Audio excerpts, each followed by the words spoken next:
Hello, my dear friends.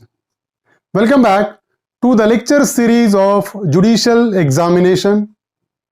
I'm Dr. Wasim I Khan, Assistant Professor, Shri Shivaji Law College, Parbhani, Maharashtra, India.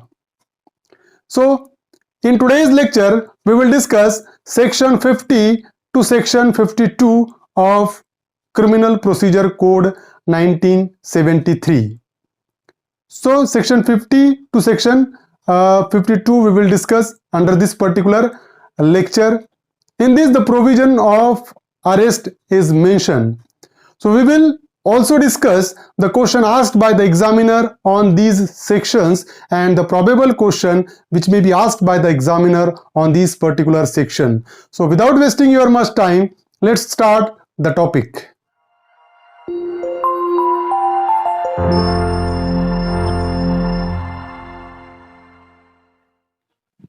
Arrest, section 50 to section 52 of Criminal Procedure Code 1973. So section 50 of Criminal Procedure Code deals with person arrested to be informed of grounds of arrest and of right to bail. So whenever the person is arrested by a police officer, it will be the duty of that particular police officer to inform the grounds of arrest to the accused person, as well as if the accused has committed any bailable offense, it will be the duty of police officer to inform that he is having a right of bail. That is provision mentioned under section 50. So every police officer or other person arresting any person without warrant shall forthwith communicate to him full particulars of the offense for which he is arrested or other grounds for such arrest. So whenever police arrest the accused person, if the police is arresting the accused person without warrant, it shall be the duty of police officer to communicate the accused the grounds of arrest. तो जब कभी भी कोई police officer without warrant किसी accused को arrest करेगा तो police officer की ये मैंडेटरी ड्यूटी रहेगी कि वो किस बिना पे उसको अरेस्ट कर रहा है, ग्राउंड्स ऑफ अरेस्ट क्या है, कौन सा ऑफेंस उसने किया है, किस बेस पे उसको अरेस्ट किया जा रहा है, ये पुलिस ऑफिसर को बताने की ड्यूटी है। अक्यूज्ड को ग्राउंड्स ऑफ अरेस्ट बताना पड़ेगा। कब बता रहे? विदाउट वारंट अरेस्ट कर रहा है। अगर वारंट के साथ अरेस्ट कर रहा है तो वारंट पे खुद ही वारंट में ही grounds of arrest already mention रहते, तो उस टाइम पे वारंट बताने की ड्यूटी रहेगी। यहां पर विदाउट वारंट अगर अरेस्ट कर रहा है तो कम्युनिकेट करना पड़ेगा grounds of arrest. Where a police officer arrests without warrant any person other than a person accused of a non-bailable offense, he shall inform the person arrested that he is entitled to be released on bail and that he may arrange for sureties on his behalf. Suppose if the police is arresting the accused person for any offense which is a bailable one other than non-bailable offense कहा गया है यहाँ पर. If the offense is a bailable one, then it shall be the duty of police officer while arresting to communicate the accused that he is having a right of bail if he may arrange for sureties on his behalf. तो जब कभी भी police officer अगर without warrant किसी accused को arrest कर रहा है और ऐसे ऑफेंस के लिए अरेस्ट कर रहा है जो ऑफेंस बेलेबल है, तो पुलिस ऑफिसर की ड्यूटी रहेगी वो अक्यूज्ड को बताने की कि आपने बेलेबल ऑफेंस किया है और आपका बेल हक है, राइट है आपका बेल। अगर आपके पास कोई जमानतदार है तो हम आपको बेल पर छोड़ सकते हैं। That is also a duty of police officer under section 50. So in the case Hari Kishan versus State of Maharashtra, Supreme Court held that the grounds of arrest must be communicated to the person in the language that he understands, otherwise it would not amount to sufficient compliance of the constitutional requirement. So whenever the police is communicating the grounds of arrest, that grounds of arrest must be communicated in the language of accused person which he understands. तो बात एक ध्यान में रखना बहुत ज़्यादा ज़रूरी है कि जब कभी भी पुलिस अक्यूज्ड को ग्राउंड्स कम्युनिकेट कर रही है, किस बिना पे उसको अरेस्ट कर रही है, पुलिस उसको बता रही है, तो पुलिस को वो ग्राउंड्स ऐसी लैंग्वेज में कम्युनिकेट करना पड़ेगी जो अक्यूज्ड समझता हो। फॉर एग्जांपल, अगर मैं हिंदी समझता हूं, मुझे पुलिस अरेस्ट कर रही है, तो मुझे हिंदी में ग्राउंड कम्युनिकेट करना पड़ेगा। मैं अगर तेलुगु समझता हूं तो मुझे तेलुगु में ग्राउंड कम्युनिकेट करना पड़ेगा। ऐसा बिल्कुल भी नहीं होगा कि मैं हिंदी समझता हूं और मुझे तेलुगु में ग्राउंड कम्युनिकेट किए, तो it shall not be a compliance of constitutional requirement. Supreme court ने क्लियर किया कि जो लैंग्वेज अक्यूज समझता है वो लैंग्वेज में ग्राउंड कम्युनिकेट होना जरूरी है। Now section 50A, obligation of person making arrest to inform about the arrest to a nominated person.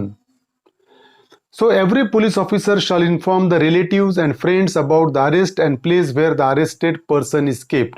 So if the police officer arrests any accused person, it shall be the duty of that police officer to inform the relatives and friend about the arrest and place where the arrested person is kept. तो जब कभी भी police किसी accused को arrest करेगी तो वो police की ड्यूटी रहेगी कि वो अक्यूज्ड के अरेस्ट के बारे में उसके रिलेटिव को या उसके फ्रेंड को बताए और अक्यूज्ड को कहाँ रखा गया है ये भी बताए। तो ये पुलिस की ड्यूटी है उसके रिलेटिव को और उसके फ्रेंड को बताने की। The police officer shall inform the arrested person of his right under subsection 1 as soon as he is brought to the police station. और ये क्या है कि as soon as the accused is brought to the police station, it shall be the duty of police officer to inform the arrested person that you are having a right to inform about your arrest to your relative or your friend. जब भी arrest करके accused को police station लाया जाएगा, police station लाते ही police officer की ये duty है कि वो अक्यूज्ड को कहे कि भाई अगर आप किसी अपने रिलेटिव को बताना चाहते हो या आप अपने फ्रेंड को बताना चाहते हो आपके अरेस्ट के बारे में, तो ये आपका हक है, आप बता सकते हो, like that. Then an entry of the fact shall be made in a book to be kept in the police station. And after informing the accused that you are having a right to inform about your arrest to your relative and friends, that particular entry must be taken in the book which is kept in a police station. Police officer accused को बताएगा तुम्हारा ये right है तुम्हारे relative को inform करने का, और बताए इसकी एंट्री जो रजिस्टर रखा हुआ है, जो बुक रखा हुआ है पुलिस स्टेशन में, उसमें वो पुलिस ऑफिसर को लेना मैंडेटरी है। Then magistrate shall satisfy himself that the requirements of subsection 2 and subsection 3 have been complied.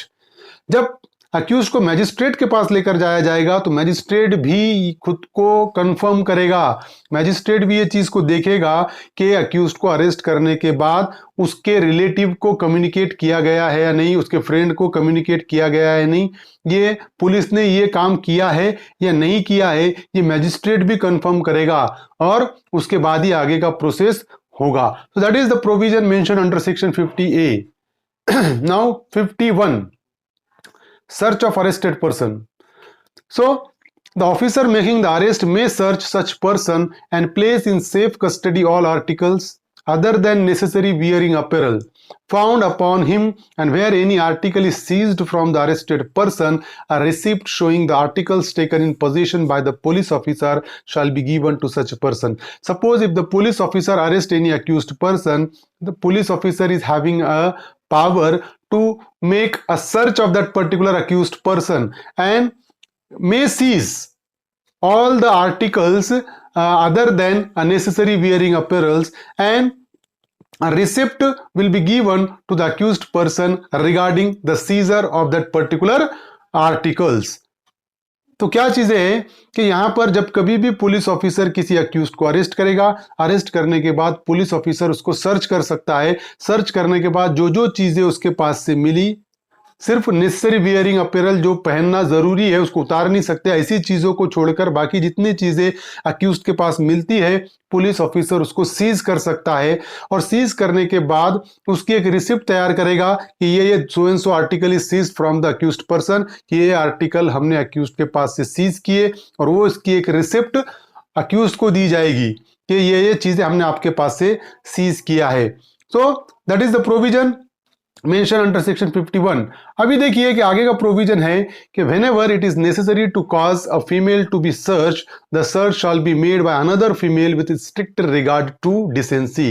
So suppose if the search of any female offender is required, then such search must be conducted by a female police officer only, and that is also with strict regard to decency. जब कभी भी अगर कोई female offender है और female को अगर search करना है तो फीमेल को दूसरी फीमेल ही सर्च कर सकती है, and that is also with strict regard to decency. Indecent manner में सर्च नहीं किया जा सकता, डिसेंटली सर्च करना पड़ेगा, तो एक फीमेल को दूसरी फीमेल ही सर्च कर सकती है. Then search of person arrested must be done with due respect to the dignity of the person, without force or aggression, and with care for the person's right to privacy. Search of women should only be made by other women with strict regard to decency.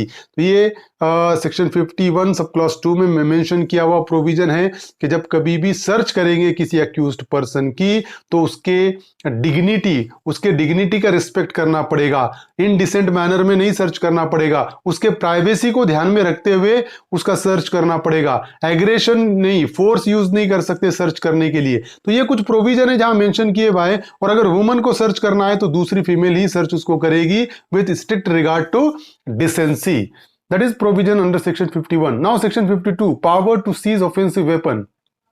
So the officer or other person making any arrest may taken from the person arrested any offensive weapons which he has about his person, and shall deliver all weapons so taken to the court. Suppose if any weapon is used in the commission of any offense, the police officer is having a power to recover and seize that offensive weapon from the possession of accused person, and after seizing that particular weapon, police officer shall produce and shall deliver all the weapons to the court.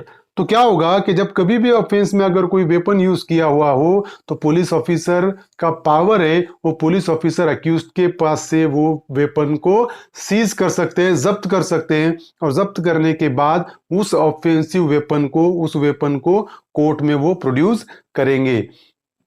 Now section 50 to 52 पे जो probable question जो examiner पूछ सकता है वो question है, which of the following are duties of police officer while making an arrest, कि police officer की ड्यूटीज क्या है अरेस्ट करते वक्त. तो फर्स्ट ऑप्शन है duty to inform the accused the grounds of arrest, second है duty to inform the accused the right of bail in case of a bailable offence, and third one is duty to prepare a memorandum of arrest after making arrest. So and the fourth one is all of the above. अगर हम देखें तो यहां पर section 50 में every police officer having duty to inform the accused the grounds of arrest, ये तो duty है ही पुलिस ऑफिसर की. Second one is duty to inform the accused the right of bail in case of a bailable offence, अगर bailable offence है तो police officer की duty है अक्यूज को इन्फॉर्म करने की कि आपका बेल राइट है. और जो थर्ड है सेक्शन 41 बी में ये बताया हुआ है duty to prepare memorandum of arrest after making arrest. Arrest करने के बाद सेक्शन 41 बी पुलिस पे ऑब्लिगेशन करता है कि अरेस्ट करने के बाद मेमोरेंडम ऑफ अरेस्ट तैयार करने की ड्यूटी है पुलिस ऑफिसर की. तो अगर हम देखें तो तीनों ड्यूटीज पुलिस ऑफिसर की है अरेस्ट करते वक्त. So the correct answer is all of the above.